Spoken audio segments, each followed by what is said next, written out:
La Llorona. Maria had always been skeptical of the stories about La Llorona, the weeping woman who haunts the riverbanks in search of her drowned children. But one night, as she was walking home from a late shift at the factory, she heard the sound of sobbing coming from the riverbank. As she drew closer, she saw a woman in white, with long, flowing hair, standing by the water's edge. "Please help me find my children," the woman begged, holding out her hands.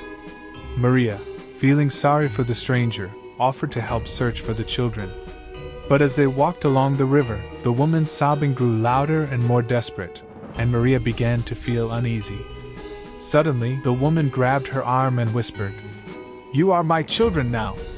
Maria screamed and ran, not stopping until she reached her home. She locked the doors and windows, but she could still hear the weeping woman outside, calling for her children. The next day, Maria tried to tell her friends and family about her encounter with La Llorona, but they didn't believe her. They told her it was just her imagination, and that she was probably just tired from working late.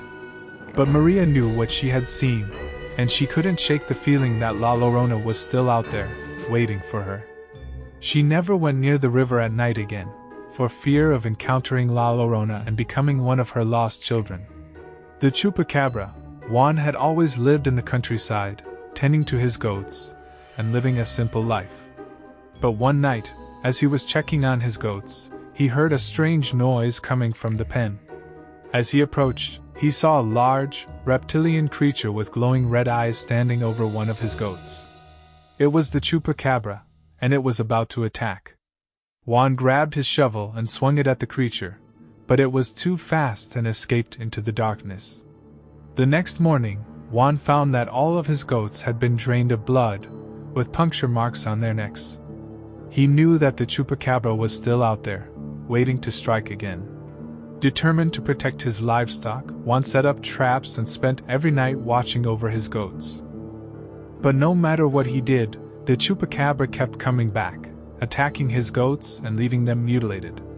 Juan was starting to lose hope, and he knew that it was only a matter of time before the Chupacabra came for him. One night, as he was standing guard, he heard a rustling in the bushes.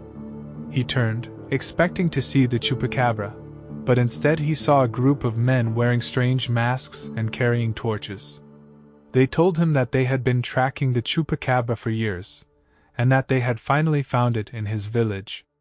They asked for Juan's help in catching the creature, and he agreed, hoping that together they could finally rid the village of the Chupacabra's terror. But as they tracked the Chupacabra through the countryside, they began to realize that it was not an ordinary creature. It seemed to be able to change its form, and it always stayed one step ahead of them. And as they closed in on the creature, they realized that the Chupacabra was not alone. There were others like it, all working together to bring terror and death to the village. Juan and the men were able to capture the Chupacabra and bring it back to the village, where they burned it at the stake. But as the flames engulfed the creature, it let out a blood-curdling shriek that echoed through the village. And as the people watched the Chupacabra burn, they knew that this was only the beginning of their troubles. For they had disturbed something ancient and evil, and they knew that the Chupacabra was not the only one of its kind. The Cadejo, Antonio, had always been a superstitious man, and he knew better than to be out after dark. But one night, as he was walking home from the taverna, he saw a white dog following him. At first, he thought it was just a stray, but as he walked faster, the dog kept pace with him. Suddenly, the dog transformed into a ghostly figure with glowing eyes, and Antonio realized it was the benevolent Cadejo, come to protect him from harm. The Cadejo walked with Antonio all the way home, and when they arrived, it vanished into the night. Antonio was grateful for the Cadejo's protection, and from that day on, he always made sure to be home before dark. But one night, as Antonio was walking home from the taverna, he saw a black dog following him. At first, he thought it was just his imagination, but as he walked faster, the dog kept pace with him. Suddenly, the dog transformed into a ghostly figure with glowing eyes, and Antonio realized it was the malevolent Cadejo, come to lead him astray. The Cadejo led Antonio deeper and deeper into the countryside, And as they walked, the landscape changed. The trees twisted and turned, and the sky grew dark and stormy. Antonio knew that he was no longer in the world he knew, and that he was trapped in some kind of nightmare. Finally, the Cadejo led Antonio to a clearing, where a group of people were gathered around a bonfire. They were chanting and dancing, and as Antonio approached, he saw that they were all wearing masks of the Cadejo. And in the center of the clearing, he saw the black Cadejo, standing tall and menacing. Antonio tried to run, but the Cadejo was too fast. It grabbed him and dragged him into the circle, where the chanting people stripped him of his clothes and painted him with strange symbols. And as the Cadejo danced around him, Antonio realized that he was the sacrifice, and that he would never leave the clearing alive. The Bruja, Elena, had always been curious about the supernatural, and she was always looking for ways to prove that the stories about witches and ghosts were true. So when she heard about a woman who was rumored to be a Bruja, she knew she had to meet her. Elena went to the woman's house, and when she saw her, she knew she was different. The woman's eyes were glowing with an otherworldly light, and as they talked, Elena could feel the power emanating from her. But as the conversation went on, Elena began to realize that the woman was not what she seemed. She was an undead witch, a Bruja, and she had been using her powers to harm others. Elena tried to leave, but the Bruja grabbed her and whispered, "You are the one I have been waiting for. You are the one who will help me unleash the power of the undead upon the world." And as Elena struggled to break free, she realized that she was trapped in the Bruja's grasp. The Bruja began to cast a spell, and Elena could feel the power of the undead coursing through her veins. She knew that she had to escape, or else she would be doomed to spend eternity as a creature of darkness. With all her strength, she broke free and ran out of the house, not stopping until she was safe in her own home. But as the days passed, Elena began to feel the effects of the Bruja's spell. She became more and more isolated, and she could feel the darkness inside her growing.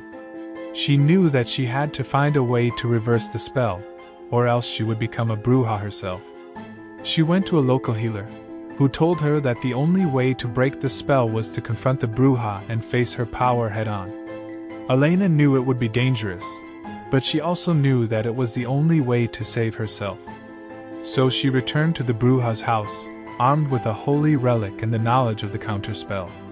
The Bruja was waiting for her, and as they faced off, Elena could feel the power of the undead coursing through her veins. But she also knew that she had the strength to overcome it, and with the help of the holy relic and the counterspell, she was able to break the Bruja's power and banish her back to the realm of the undead. Elena returned home, relieved and exhausted. She knew that she had faced one of the greatest challenges of her life, and that she had come out victorious. But she also knew that there were other Brujas out there, waiting for their chance to unleash their power upon the world. And she vowed to always be prepared for the next encounter with the undead. The Mummy of Guanajuato. Jorge and his friends had always been fascinated by the stories about the cursed mummies at the museum in Guanajuato. They had heard that anyone who looked at the mummies would be doomed to a life of bad luck, and that the mummies themselves were cursed with a terrible power.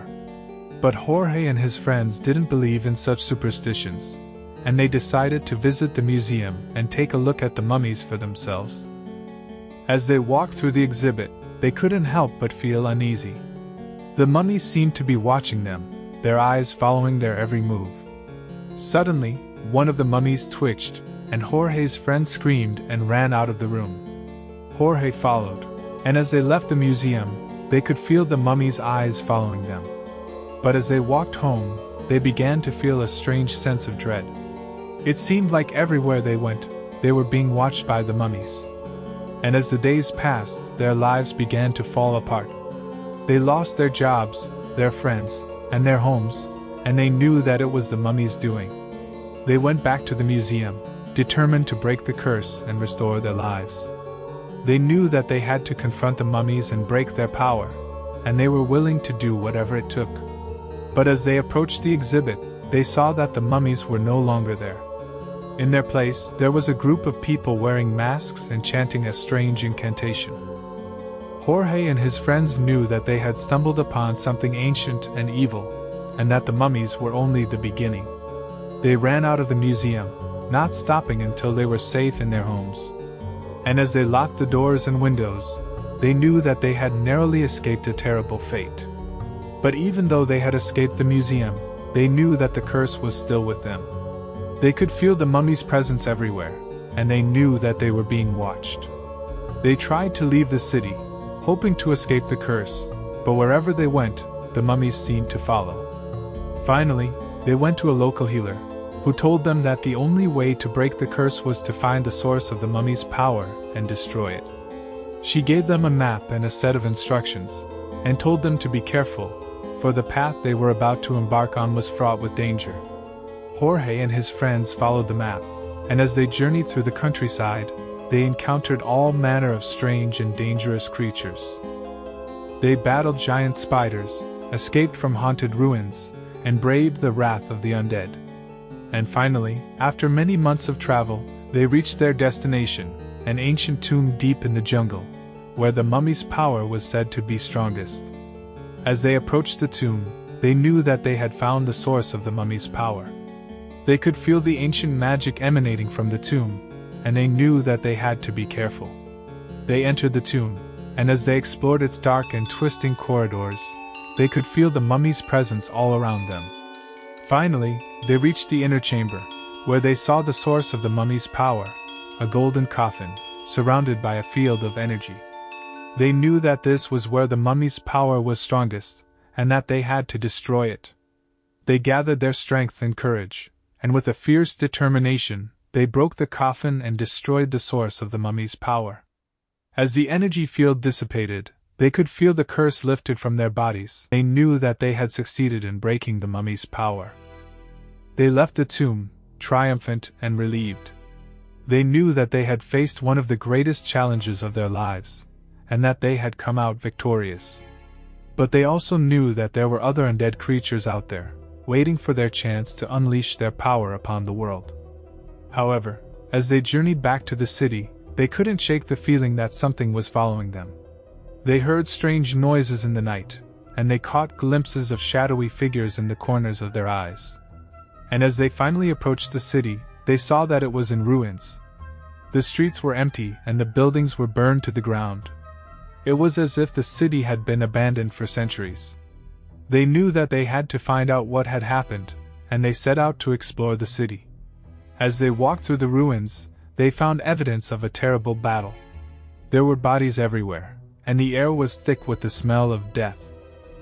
And as they searched for survivors, they heard the sound of sobbing coming from one of the buildings. They followed the sound to a small chapel, where they found a woman in white, with long, flowing hair, sitting on the altar.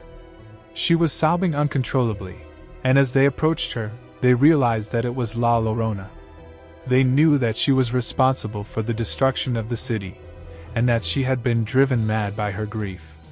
They tried to talk to her, to try and calm her down, but it was no use. She was beyond reason, and as she looked at them with her glowing eyes, they knew that they had to escape. They tried to run out of the chapel, but the door locked and that was the end of them.